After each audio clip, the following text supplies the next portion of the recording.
வணக்கம் ரசிகர்களே, மற்றும் ஒரு நிகழ்ச்சியில உங்களை சந்திக்கிறதுல எங்களுக்கு மிகவும் மகிழ்ச்சி. சரியா சொன்னீங்க கார்த்திக். இது பேசுவோம் ஹெல்த் மேட்டர்ஸ். கார்த்திக், இது சாதாரணமா எல்லாருக்கும் நடக்கிற ஒரு விஷயம் தான்.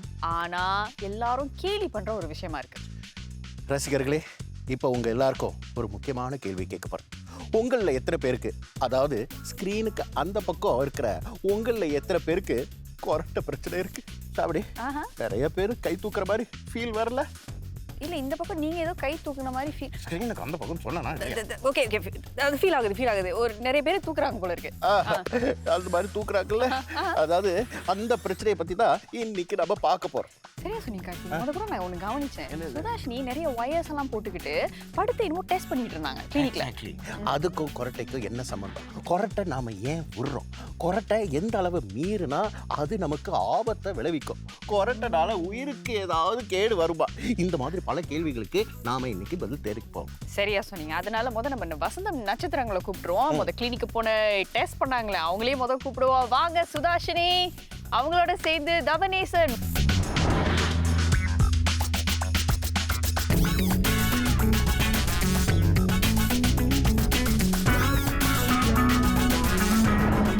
உங்ககிட்ட தான் கேட்கணும். ஏதோ கிளினிக் போனீங்க, ஒயர்ஸ் எல்லாம் போட்டு இப்படி படுத்து டெஸ்ட் பண்ணிட்டு இருந்தீங்க, என்ன நடந்துட்டு இருந்துச்சு? ஆமா சார், எனக்கு தூக்கம் அதை மெஷர் பண்ணணும். எப்படி நல்லா தூங்குறேன், நான் சில பிரச்சனைகள் இருக்கான்னு போறதுக்கு தான் அந்த மருத்துவமனைக்கு சென்றேன். அங்க நிறைய ஒயர்ஸ் போட்டிருந்தாங்க, தலையிலேருந்து கால் வரைக்கும் ஒயர்ஸ்னு சொல்லலாம். ஸோ அது 8 மணி நேரம் நம்ம தூங்கி எழுந்திருச்சு அதுக்கப்புறம் எங்க என்னென்ன பிரச்சனைகள் இருக்குன்னு சொல்லுவாங்க. ஸோ அந்த எக்ஸ்பீரியன்ஸே கொஞ்சம் வித்தியாசமா இருந்துச்சு. ஏன்னா யோசிச்சுட்டு இந்த இவ்வளோ ஒயர்ஸ் வச்சுட்டு நான் எப்படி தூங்க போறேன்? நர்ஸ் கிட்டையும் கேட்டேன். அவங்களும் சொன்னாங்க அது கலண்டா கூட நைட்ல அவங்க மாட்டி விட்டுருவாங்க. டக்குன்னு கேட்கிற பட்டுட்டு சொல்லுங்க, நீங்க 2 பேரும் கொரட்டை விடுவீங்களா? கண்டிப்பா இல்லை, எனக்கு தெரிஞ்ச வரைக்கும். ஏன்னா நமக்கு தெரியாது, நம்ம சுத்தி இருக்கிறவங்க தான் நம்ம கிட்ட சொல்லுவாங்க. ஸோ அந்த மாதிரி ஒரு தடவை நான் வெளியூர் என் நண்பர்கள் கூட போனப்ப அடுத்த நாள் காலையில என் ஃப்ரெண்ட் என்கிட்ட சொன்னா, மச்சான் யூ ரியலி ஸ்னோ? அப்படியா? ஏன்னா வழக்கமா நம்ம அம்மாக்கள் தான் கண்காணிப்பாங்க இல்லையா, ராத்திரி வீட்டுக்கு வந்துட்டானா. ஸோ ஒருவேளை நான் ஸ்னோ பண்றேன்னா சொல்ற ஆளு அவங்களா தான் இருப்பாங்க. ஆனா இது வரைக்கும் சொன்னதே கிடையாது. So I was like, oh really, is it okay, interesting? என்ன ரொம்ப ஹெவியா இருந்துச்சா இல்ல how was it? Then it's like இல்ல ஒரு சவுண்ட் கூட இல்ல, you were just doing deep breathing. I was like, டேய் தூங்கும்போது மூச்சு விட கூடாதா? So you know the thing is, snoring ஓட டெஃபினிஷன் என்ன, கொரட்டை விடுறதுன்னா என்ன அப்படிங்கிறது பல பேருக்கு இன்னும் தெரியல. அப்படிங்கிறது தான் அது மூலமா நான் கத்துக்கிட்ட விஷயம். ஷாமினி, உலகத்துல எத்தனை விழுக்காட்டினருக்கு இந்த கொரட்டை பிரச்சனை இருக்குன்னு நீங்க நினைக்கிறீங்க? என்னோட ஸ்டாட்டிஸ்டிக்ஸ் சயின்ஸ் அண்ட் மேத்ஸ் வரல, வாங்க சொல்லுங்க. ஒரு 40 விழுக்காடு. 40 விழுக்காடு என்பது சரியான பதில் அப்படின்னு சொல்லணும்னு எனக்கு ஆசை தான். ஆனா எனக்கு தெரியாது. ஆமா, எனக்கும் தெரியாது, குத்து மதிப்பா தான் சொன்னேன். ஸோ அதனால தான் விவரம் தெரிஞ்ச ஒருத்தரை நம்ம கூப்பிட போறோம். அவர்கிட்ட இதை பத்தி இன்னும் நிறைய பேச போறோம். அதனால இதோ உங்களுக்காக டாக்டர் சோமசுந்தரம்.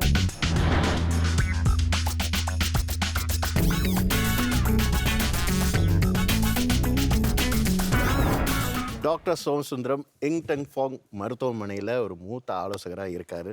டாக்டர், சிங்கப்பூரில் கொரட்டை பிரச்சனைங்கிறது எவ்வளோ பரவலான ஒரு விஷயம்? சிங்கப்பூரில் நிறைய பேர் அதிகமாக கொரட்டை விடுறாங்க. ஸோ இது ஆராய்ச்சி பண்ணியிருக்காங்க.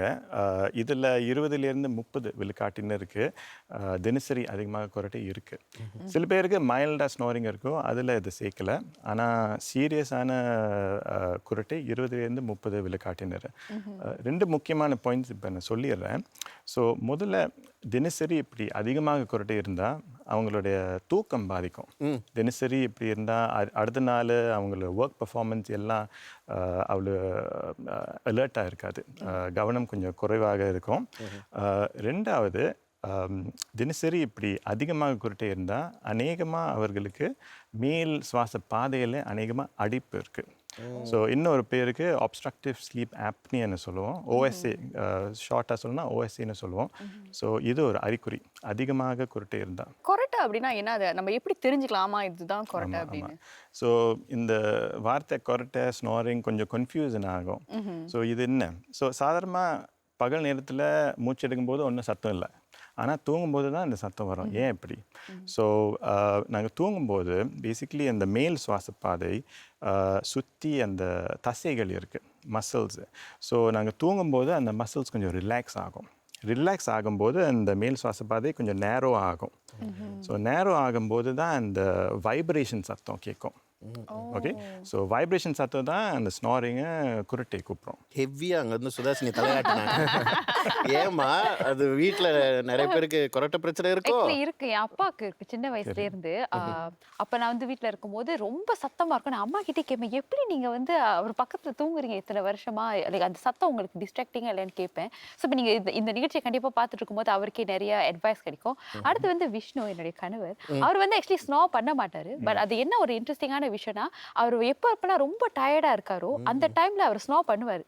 வரும்போது நான் எழுப்பி விடுவேன், ஸ்னோரிங். அவர் திரும்பிடுவாரு, ஸ்னோ போயிடும். இந்த கேள்வி நான் கேட்டே ஆகணும்.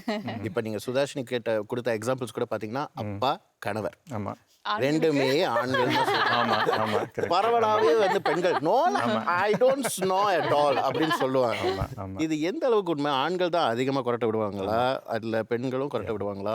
நம்முடைய முகத்தில் ஸ்ட்ரக்சர் இஸ் சச் தட் நாங்கள் தூங்கும்போது இட் இஸ் மோர் லைக்லி அந்த மேல் சுவாசப்பாதை அடைப்பு வருதுக்கு இட்ஸ் மோர் லைக்லி ஆண்களுக்கு வரும், பெண்களும் வரும்.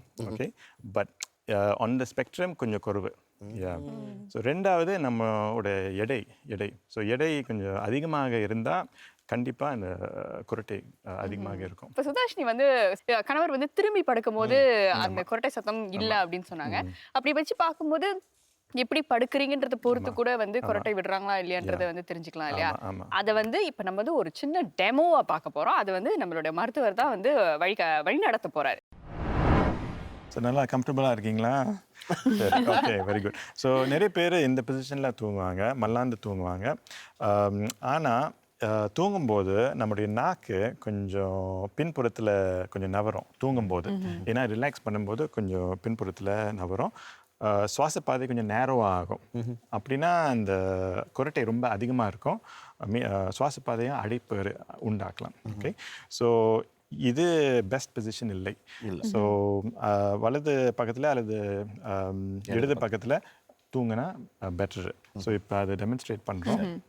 ஸோ நீங்கள் கொஞ்சம் அந்த சைடில் படுக்கிறீங்களா? ஸோ இப்படி படுத்தா நம்முடைய நாக்கு அந்த நேச்சுரல் பொசிஷனில் இருக்கும், பின்னாடி நவராது. ஸோ அப்படின்னா நம்முடைய சுவாசப்பாதை நேரோவாக ஆகாது, குரட்டையும் அவ்வளோ இருக்காது. ஓகே, ஸோ இந்த தலனி கொஞ்சம் கொஞ்சம் கொஞ்சம் அதிகமாக இருக்குது, கொஞ்சம் ஹையாக இருக்குது. ஸோ இன்னொன்று விஷயம் என்னென்னா நம்முடைய முக எலும்பு, இந்த ஸ்பைன் அலைன்மெண்ட்டு. ஸோ பக்கத்தில் இருக்கிறவங்க கொஞ்சம் பார்க்கலாம், இந்த ஸ்பைன் ஸ்ட்ரெயிட்டாக இருக்கா இல்லையான்னு, கொஞ்சம் வளைவு இருக்கா இல்லையான்னு பார்க்கலாம். ஸோ சில பேர் 2 தலானி 3 தலானி யூஸ் பண்ணுவாங்க, அது கொஞ்சம் அதிகம். ஸோ இந்த ஸ்பைனல் அலைன்மெண்ட்டும் ரொம்ப முக்கியம். ஏன்னா அது சரியா இல்லைன்னா முதுகு வலியும் வந்துடலாம். அது 2 அப்படி திரும்பி காட்டிடுங்களேன். அந்த ஸ்பைனல் அலைன்மெண்ட் எப்படி இருக்கும்? ஸ்பைனல் அலைன்மெண்ட் வந்து ரொம்ப முக்கியம். ஓகே, இந்த பில்லு வந்து கூடன்னு சொல்லியிருக்கீங்க. எப்படி சொல்றீங்க டாக்டர்? ஸோ இந்த ஸ்பைனல் அலைன்மெண்ட் இங்கிருந்து கீழே பார்த்துடலாம். ஓகே, ஸோ நேராக இருக்கணும், ஜெனரலாக நேராக இருக்கு. ரொம்ப வளைவு இருந்தால் அப்படின்னா இந்த தலானி அதிகமாக இருக்குது அல்லது ரொம்ப ஃப்ளாட்டாக இருக்குது. ஸோ அதை கொஞ்சம் அட்ஜஸ்ட் பண்ணணும். ஸோ ஒரு தலானி இங்கே இருக்கணும், ஒரு தலானி கால் இன்பிட்வீன் ஒரு தலானி வச்சா கொஞ்சம் கம்ஃபர்டபுளாக இருக்கும். சரி, அவர் அப்படியே படுத்து ரெஸ்ட் எடுக்கட்டும். நம்ம இன்னும் தொடர்ந்து நிறைய பேச போகிறோம். இப்போ ஒரு சின்ன இடைவேளைக்கு போயிட்டு வரோமே. இது பேசுவோம் ஹெல்த் மேட்டர்ஸ்.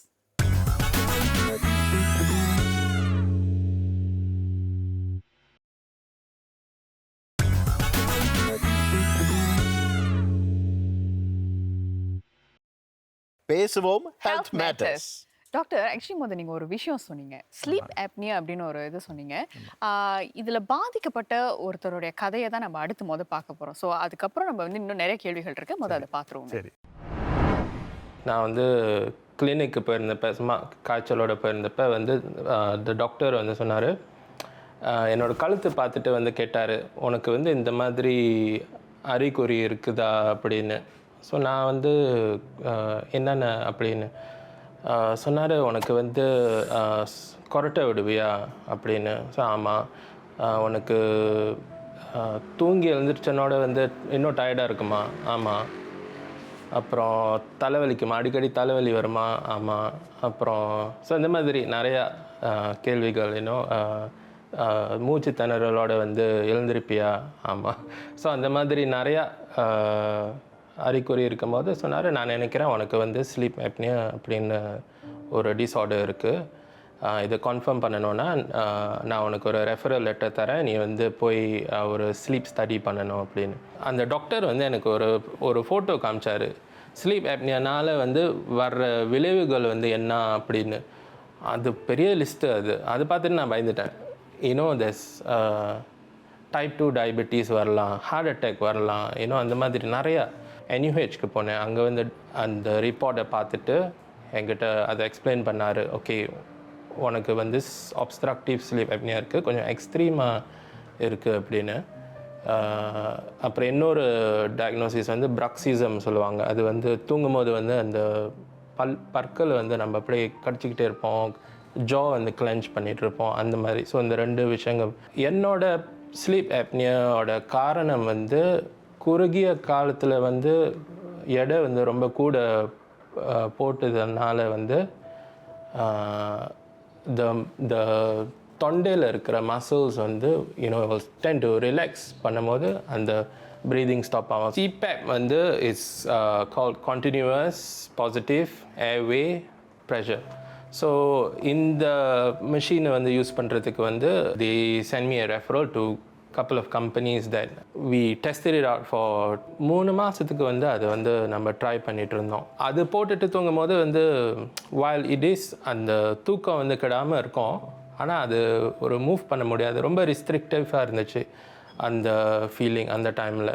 ஸோ ஆஃப்டர் அந்த ரெண்டல் பீரியட் முடிஞ்சதுக்கப்புறம் நான் வந்து புதுசாக வாங்கலை. I didn't use it after that period. மனைவியும் கூட தான் படுத்திருப்பாங்க.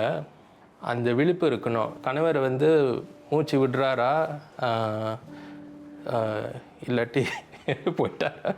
ஸோ மூச்சு விடுறாரான்னு பார்க்குறதுக்கு வந்து அவங்க எழுந்திரிச்சு பார்ப்பாங்க. சில சமயத்தில் வந்து தட்டி எழுப்பணும், கூப்பிடுவாங்க. நான் எழுந்திரிக்க மாட்டேன், உடம்பு வந்து கொஞ்சம் ஜில்லுன்னு இருக்கும், பயந்துருவாங்க.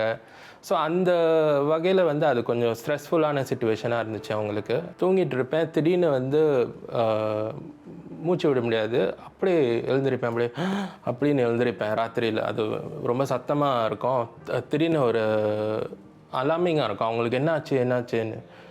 அப்புறம் என்னால் பேச முடியாது, மூச்சு விட முடியாது. ஒரு கொஞ்சம் நேரம் எடுக்கும் அந்த திருப்பி ஒரு காமான ஸ்டேட்டுக்கு வர்றதுக்கு. ஒழுங்காக தூங்கலை அப்படின்னு சொன்னால் அது வந்து இதெல்லாம் ஒரு பிரச்சனையான்னு வந்து பார்த்துடாதீங்க. அது வந்து ஓவர் டைம் நீங்கள் ஒரு நாள் தூங்காமல் இருக்கலாம். நீங்கள் வருஷக்கணக்காக வந்து உங்களுக்கு அந்த 8 மணி நேரம் தூக்கம் வந்து எவ்ரிடே உங்களுக்கு கிடைக்கலன்னா அதோட இஃபெக்ட்ஸ் வந்து ரொம்ப சீரியஸாக இருக்கும். இப்போ கொரட்டை அப்படிங்கிற ஒரு பிரச்சனையோட டாக்டர் உங்கள்கிட்ட ஒரு நோயாளி வராருன்னு வச்சுக்கோங்க, என்ன செய்வீங்க? என்னென்ன சோதனைகள் நடக்கும்? எந்த அறிகுறிகள் இருக்குன்னு முதல்ல கன்ஃபார்ம் பண்ணணும். ஸோ அதிகமாக கொரட்டை இருக்கா, ரெண்டாவது தூங்கும்போது மூச்சு தண்ணுறதா, அது சோக்கிங் சென்சேஷன்னு சொல்லுவோம். அதுக்கப்புறம் முழிப்பு வருதா, திருப்பி இப்படி சோக்கிங்க முழிப்பு வந்தால் அதுவும் ஒரு சீரியஸான அறிகுறி. அடுத்த நாள் சில பேர் சொல்லுவாங்க 6 மணி நேரம் 7 மணி நேரம் தூங்கியிருக்கேன், ஆனால் அடுத்த நாள் ரொம்ப அசதியாக இருக்குது, கவனம் இல்லை, நான் தூங்கினேன்னா தூங்கலையா தெரியாது. ஸோ இந்த எல்லா அறிகுறிகள் இருந்தால் அநேகமாக அந்த மேல் சுவாச பாதை அடைப்பு அல்லது OSA பிரச்சனை அநேகமாக இருக்குது. ஸோ அது அந்த அறிகுறிகள் எல்லாம் பார்த்துட்டு ஒரு சின்ன ஸ்கேமரஸ்கோப்பு மூக்கு வழியாக பார்ப்போம். ஏன்னா 3 இடத்துல அந்த சோக்கிங் அல்லது அந்த சத்தம் வரும், குரட்டை சத்தம். ஸோ 3 இடத்துல என்னென்னா, ஒன்று மூக்குக்குள்ளே இருக்கிற சுவாச பாதை, ரெண்டாவது தொண்டை அந்த டான்சல் இருக்கிற இடம் தொண்டை, மூணாவது அடித்தொண்டை நாக்குக்கு பின்னாடி. ஸோ இந்த 3 இடத்துல அந்த குரட்டை சத்தம் வரலாம். ஸோ அது சின்ன கேமராஸ்கோப் வச்சுட்டு பார்க்கலாம் எங்கேருந்து எந்த இடத்துல அந்த சுவாசப்பாதை அடைப்பு இருக்குதுன்னு. ஓகே, ஸோ அதை பார்த்துட்டு அதுக்கு ட்ரீட்மெண்ட் கொடுப்போம். ஓகே, ஸோ நீங்கள் ஜெனரலாக என்ன ட்ரீட்மெண்ட் கேட்டிங்கன்னா, முதல்ல ஒரு ஸ்லீப் டெஸ்ட் பண்ணணும், அதை கன்ஃபார்ம் பண்ணணும். ஏன்னா முழிப்பு நேரத்தில் வேறையாக இருக்கும், தூங்கும்போது வேறையாக இருக்கும். ஸோ தூங்கும்போது தான் சொல்ல முடியும் அது ஆக்சிஜன் லெவல் இறங்குதா.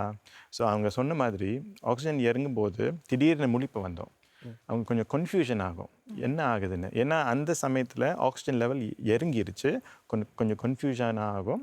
கொஞ்சம் நேரத்தில் முழிப்பு வந்துட்டு ஆக்சிஜன் கொஞ்சம் மேலே ஏறும். ஆனால் திருப்பி தூங்கும்போது அதே மாதிரி திருப்பி ரிப்பீட் பண்ணோம். ஸோ திருப்பி தினசரி இப்படி தொடர்ந்து இருந்தால் அது வேறு நோய்கள் வரலாம். ஸோ இதுக்கு ட்ரீட்மெண்ட் கொடுக்கணும். ஸோ ட்ரீட்மெண்ட் முதல்ல அந்த எடை அதிகமாக இருந்தால் எடை குறைக்கணும். ஸோ எடை பார்த்தா ஒரு கால்குலேஷன் இருக்குது, பிஎம்ஐன்னு சொல்லுவோம், அல்லது பாடி மேஸ் இண்டெக்ஸு.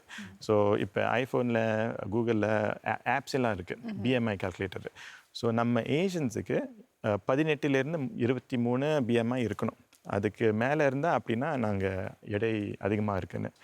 எடை அதிகமாக இருந்தால் கண்டிப்பாக கொஞ்சம் குரட்டை இருக்கும், அநேகமாக இந்த மேல் சுவாச பாதை அடைப்பு இருக்கும். ஸோ எடை கொஞ்சம் குறைக்கணும். ஸோ ரெண்டாவது ஒரு டிவைஸ் யூஸ் பண்ணலாம், சிபேப் டிவைஸ்னு சொல்லியிருக்காங்க, கண்டினியூஸ் பாசிட்டிவ் ஆவி ப்ரெஷர்னு. சிபேப் மிஷின்னா பேசிக்லி ஒரு டேபிள் டாப்பில் ஒரு மிஷின் மாதிரி இருக்கும். இங்கே அது வழியாக ஒரு பைப், ஒரு டியூப் இருக்கும். ஸோ டியூப்பு கொஞ்சம் நீளமாக தான் இருக்கும். அதுலேருந்து ஒரு மாஸ்க்கு ஃபேஸுக்கு வச்சுருவாங்க. நார்மலாக மூக்கு வழியாக தான் மூச்சு எடுக்கணும். அதான் நம்முடைய normal physiological way of breathing. வாய் வழியாக மூச்சு எடுக்கக்கூடாது யூஸ்வலாக. ஸோ இது மூக்கு வழியாக ஒரு மாஸ்க் இருக்கும், அது வழியாக அந்த ஏர் கொஞ்சம் பம்ப் பண்ணோம். ஸோ நான் கொஞ்சம் லூஸ் பண்ணால் அந்த காற்று கேட்கும். ஓகே, ஸோ கொஞ்சம் கேட்கும், ஆனால் நல்லா ஃபிட் பண்ணால் அந்த அவ்வளோ சத்தம் இருக்காது. ஸோ இது வச்சா அந்த குரட்டை சத்தம் ரொம்ப குறைஞ்சிரும். ஸோ அவங்க பக்கத்தில் இருக்கிறவங்க நல்லா நிம்மதியாக தூங்கலாம். அப்போ இந்த மாதிரி நம்ம பயன்படுத்துகிறோம் அப்படின்னு சொன்னால் இது வந்து நாளடைவில் சரியாகிறதுக்கு வாய்ப்பு இருக்கா, இல்லை இது வந்து கடைசி வரைக்கும் அவங்க பயன்படுத்தணும் அப்படின்ற ஒரு நெருக்கடிக்கு அவங்க தள்ளப்படுவாங்க? ஆமாம், ஸோ இது அநேகமாக கடைசி வரைக்கும் பயன்படுத்தணும். ஸோ ஒரு வாரத்தில் 4 நாளுக்கு யூஸ் பண்ணணும், மினிமமாக 4 நாளுக்கு யூஸ் பண்ணணும். ஸோ ஆனால் தொடர்ந்து யூஸ் பண்ணணும். இது அவங்க எடை குறைக்க முடியும்னா இதுக்கப்புறம் இது டிஸ்கண்டினியூ பண்ணலாம். சரி, கொரட்டை தானே பெருசா என்ன ஆக போகுது, பக்கத்துல நம்ம கூட இருக்கிறவங்களும் வந்து அந்த சத்தத்துக்கு பழகிட்டாங்க அப்படின்னு வச்சுக்கோங்களேன், நாளடைவில் இதுவும் பெரிய பாதிப்பு வர்றதுக்கெல்லாம் வாய்ப்பு இருக்கா? ஸோ தொடர்ந்து இப்படி மேல் சுவாச பாதை அடைப்பு இருந்தால் எதிர்காலத்தில் நிச்சயமாக வேறு நோய்கள் வந்துடலாம். ஏன் கேட்டிங்கன்னா தொடர்ந்து தூக்கம் பத்தலை.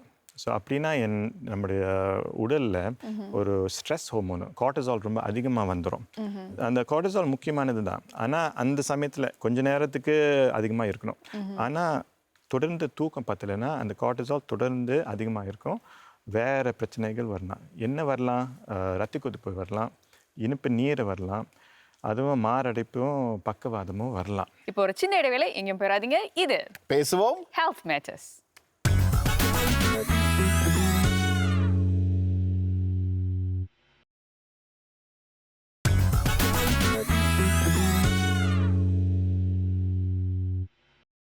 ரவனீசன் தான் ஏதோ ஒரு கேள்வி இருக்குன்னு சொன்னார் முத. ஆமா ஆமா ஓகே. ஸோ டாக்டர் நீங்க சொல்லியிருந்தீங்க மூக்கு வழியா வந்து நம்ம மூச்சு விட்டா that is the best way, வாய் வழியா கம்பேர் பண்றதோட. ஸோ ஏதாவது குறிப்பான உடற்பயிற்சிகள் இருக்கா? ஏன்னா எனக்கு தெரிஞ்சு ரன்னிங் பண்ணா encourages your body to breathe through the nose. So அந்த மாதிரி ஏதாவது குறிப்பான உடற்பயிற்சிகள் செஞ்சா இந்த பிரச்சனையை நம்மளால தவிர்க்க முடியுமா? சாதாரணமாக ஏதாவது உடற்பயிற்சி பண்ணால் நல்லது. தினசரி 20 நிமிஷம் 30 நிமிஷம் பண்ணால் நல்லது. ஏன்னா இரவு நேரத்தில் நல்லா ஆழ்ந்த தூக்கம் வரும், அது ஒன்று. ரெண்டாவது உடற்பயிற்சி பண்ணும்போது it actually forces us to breathe through our nose. மூக்கு வழியாக மூச்சு எடுக்கிறது கொஞ்சம் ரிமைண்டர் கொடுக்கும். ஸோ அது ஒரு ஹேபிட்டாக இருந்தால் தூங்கும் பொழுதும் மூக்கு வழியாக தான் மூச்சு எடுப்போம். ஸோ அது டெஃபினெட்லி ஹெல்ப் பண்ணும். உடற்பயிற்சி பண்ணாலும் அந்த நம்முடைய எடையும் கொஞ்சம் குறையும். உடல் பருமனாக இருக்கிறவங்க இல்லை கொஞ்சம் குறைவாக இருக்கணும்னா அவங்க வந்து அந்த கருவியை பயன்படுத்தணும். இப்போ ஏற்கனவே ரொம்ப ஸ்லிம்மாக இருக்கிறவங்க கூட பயங்கரமாக குரட்டை விட்டு கேள்விப்பட்டிருக்கோம் இல்லையா? ஸோ அவங்களுக்கு வந்து தீர்வுகள் என்னென்ன? ரொம்ப தின்னாக இருந்தாங்க ஆனால் குரட்டை இன்னும் அதிகமாக இருக்குது. ஏன்னா அவங்களுடைய ஸ்கெலிட்டல் ஸ்ட்ரக்சர், இந்த ஜா போன்னு கொஞ்சம் சின்னமாக இருந்தால் அந்த நாக்குக்கு கொஞ்சம் பின்னாடி கொஞ்சம் தள்ளும். ஸோ அந்த சுவாச பாதை கொஞ்சம் நேரோவாக ஆகும். ஸோ அந்த ஸ்கெலிட்டல் ஸ்ட்ரக்சரும் பார்க்கணும். ஸோ டெஃபினெட்லி அதுவும் ஒரு ஒரு காஸ் ஆஃப் ஸ்னாரிங் வரலாம். ஆமாம். ஸோ அதுக்கு வந்து தீர்வு அப்படிங்கிறது வந்து சிகிச்சை தானே? அதுக்கு சுவாச பாதை ஆழ ஆக்கிறதுக்கு அறுவை சிகிச்சையும் பண்ணலாம், அல்லது அந்த சிபேப் டிவைஸும் பயன்படுத்தலாம். ஸோ தீர்வு அப்படிங்கிறது வந்து ஒவ்வொரு நபருக்கும் மாறுபடும் ஒரு விஷயம். அவங்களோட கம்ஃபர்டபிலிட்டிக்கு இல்லையா? ஸோ அது பேஷண்ட்டோட மருத்துவரோட டிஸ்கஸ் பண்ணணும், எந்த ட்ரீட்மெண்ட் எடுக்கணும். ஸோ அது ஒரு டிஸ்கஷன் மாதிரி இருக்கணும். ஸோ எல்லாரும் ஒரே ட்ரீட்மெண்ட்டு இல்லை, ஸோ பார்க்கணும். டாக்டர் சோமசுந்தரம், இன்னைக்கு வந்து நீங்கள் பல பேருக்கு இருக்கக்கூடிய பெரும் பிரச்சனைக்கான பல கேள்விகளுக்கு வந்து பதில் சொல்லியிருக்கீங்க. அவங்களுக்கு வந்து இப்பதான் வந்து ஒரு நிம்மதி கிடைச்சிருக்கும்னு நினைக்கிறேன். ரொம்ப நன்றி டாக்டர் சுமசுந்தரம். ஏன்னா வந்து கொரட்டை அப்படிங்கிறது சின்ன பிரச்சனை அப்படின்னு நினைச்சிட்டு எல்லாரும் அலட்சியமா இருக்காங்க. அதனால இவ்வளவு விளைவுகள் வரும்னு எங்களுக்கு தெரியும். ரொம்ப பரவலான பிரச்சனை தான்.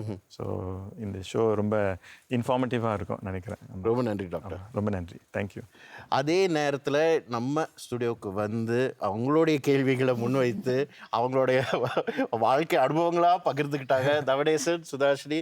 ரொம்ப நன்றி. நீங்கள் கண்டிப்பாக வந்து அப்பா வந்து இந்த டெஸ்ட்க்கு கூட்டிகிட்டு போவீங்க.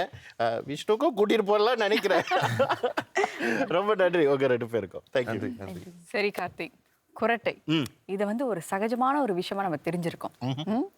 சாதாரணமா ஒரு விஷயமா பாக்குறோம். ஆனா இது வாழ்க்கைக்கே ஒரு பெரிய ஆபத்து விளைவிக்கக்கூடிய ஒரு விஷயமா நீங்க கேள்விப்பட்டு பார்த்திருக்கீங்களா? எதுக்கு இவ்வளவு ஃபீல் பண்றீங்க? இல்ல, இந்த மாதிரி யாராவது ஃபீல் பண்ணாங்கன்னா யோசிக்காதீங்க, மருத்துவரை போய் பார்த்து ஆலோசனை பெற்று இந்த மாதிரி கருவிகள்லாம் பயன்படுத்தி குணமாக ட்ரை பண்ணணும். அதாவது இந்த நிகழ்ச்சியை பார்த்தா கொரட்டை தானே அப்படின்னு ஃபீல் பண்றவங்களுக்கு நீங்க வந்து நல்ல சொல்லியிருக்கீங்க. கரெக்டா கண்டுபிடிச்சிட்டீங்க, கேட்ச் பிடிச்சிட்டீங்க. நான் நாளைக்கே இந்த டெஸ்ட்டுக்கு போறேன். எனக்கு இந்த பிரச்சனை இருக்கா இல்லையா, இதுக்கு என்ன தீர்வுன்னு கண்டுபிடிக்க போறேன். நீங்களும் போய் பண்ணுங்க. அதுதான் ஷாமினி சொல்ல வராங்க. அதேதான். சரி, இன்னைக்கு நம்ம நிகழ்ச்சி ஒரு நிறைவுக்கு வந்துருச்சு. மீண்டும் அடுத்த வாரம் இன்னொரு தலைப்போட நாங்க சந்திக்கிறோம். நான் ஷாமினி குணசேகர். நான் கார்த்திகேயன் சோமசுந்தரம். இது பேசுவோம் ஹெல்த் மேட்டர்ஸ்.